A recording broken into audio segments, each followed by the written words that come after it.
Welcome back to my channel. Okay, let me be serious. Welcome back to my channel. Now let's solve for x. Okay, first of all, I know it is obvious. One of the answers to the x is obvious, right? But remember that this x is raised to the power of 3, meaning that we are expecting 3 answers to this question. So first of all, what we are going to do is this. Because this is square roots, we are going to take square of both sides. The essence is to remove this root sign so that this equation will become simpler. So let us square both sides, and we are going to have the square root of x divided by 2 raised to the power of 3. Now everything is squared is equal to 8 squared. Okay? Remember that a to the power of m raised to the power of n is same thing as a to the power of m, is same thing as a to the power of n raised to the power of m, meaning that we can actually interchange our powers without changing the value of the term. Okay, so without changing the value of the number, we can interchange the powers. So we have x divided by 2 raised to the power of 2 raised to the power of 3 is equal to 64. Now moving forward, oh, we forgot our square root. We forgot our square root. Alright? So now this square, we remove this square root and we have x over 2 raised to the power of 3 is equal to 64. Now remember again that a to the power, a over b raised to the power of n is the same thing as a to the power of n divided by b to the power of n as well. Therefore, in order to open this bracket, we have x to the power of 3 divided by 2 to the power of 3 is equal to 64. Alright?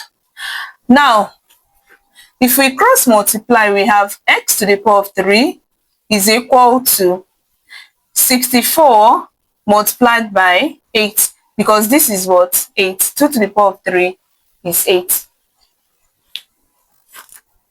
So we have x to the power of 3 is equal to 64 is 4 to the power of 3, while 8 is 2 to the power of 3. Now, if you look at what we have this is to the power of 3 and this is to the same power.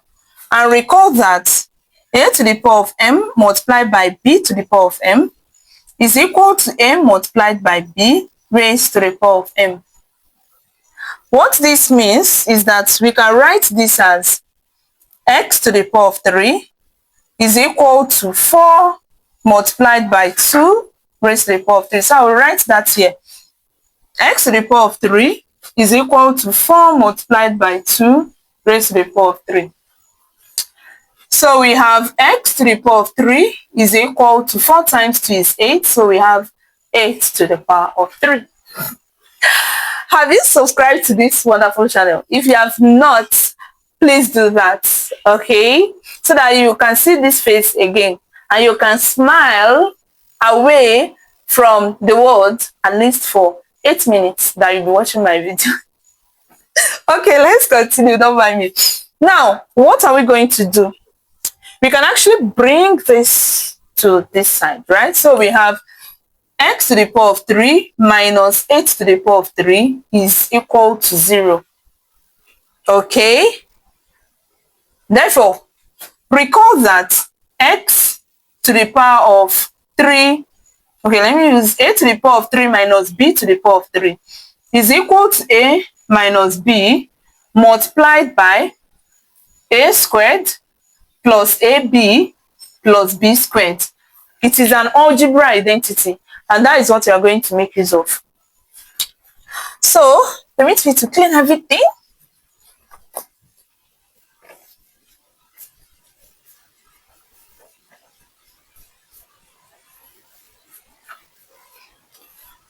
So we have x to the power of 3 minus 8 to the power of 3 is equal to 0.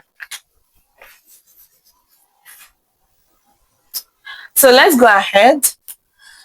We will now write this as x minus 8 multiplied by x squared, remember the identity, plus 8 times x, which is 8x, plus 8 squared is equal to 0. So we can write this as x minus 8 multiplied by x squared plus 8x plus 64 is equal to 0. So we have this. That simply means that x minus 8 is equal to 0, or x squared plus 8x plus 64 is 0. Now from the first, we can see that our x is equal to 8, the first value of x. Yes. Now let's solve for the second and the third value of x. Remember that I said that this is raised to the power of 3. Therefore, we're expecting 3 values of our x. So if we solve, we are going to have the second part says x squared plus 8x plus 64 is 0. So if we solve this, we will have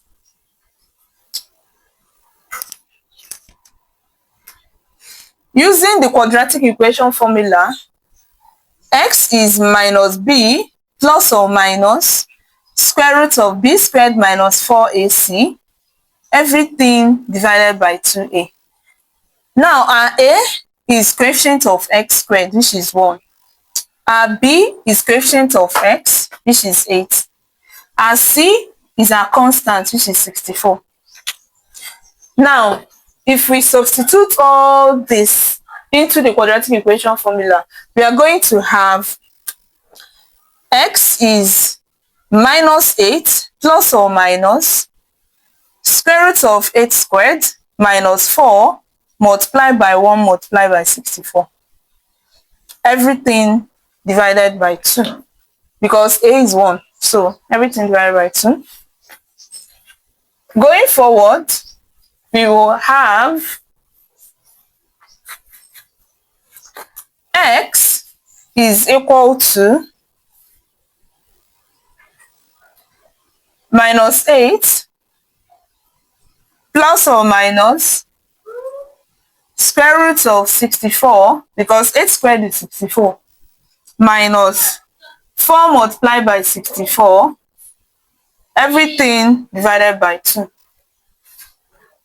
So we have x is minus 8 plus or minus, since we have 64 here, let's pick 1 instead of multiplying and going round and round the whole thing. Now when 64 is divided by itself, we have 1. When this is divided by 64, 4 will remain, divided by 2. So we have x is equal to minus 8 plus or minus square root of 64 multiplied by negative 3 divided by 2.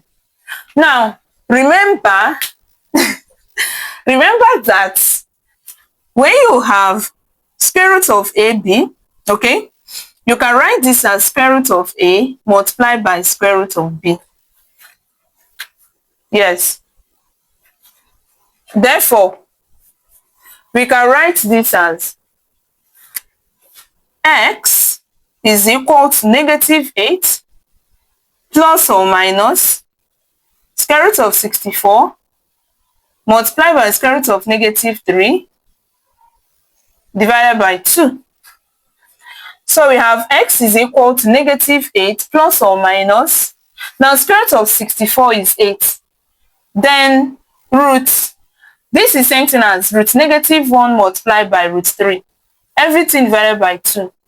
Yes, because minus 3 is same thing as minus 1 times 3. Okay, so using this particular method, we can actually split them like this. Therefore, we can say that Our x is negative 8 plus or minus 8 root 3. Now root negative 1 is I divided by 2. So our x is negative 4, because negative 8 divided by 2 is negative 4, plus or minus 8 divided by 2 is 4 root 3i. So the first value of x is 8, right? That is what we got, 8. Then the second value of x will be negative 4 plus 4 root 3i. And the third value of x will be negative 4 minus 4 root 3i. Thank you so much for watching, and see you in my next video.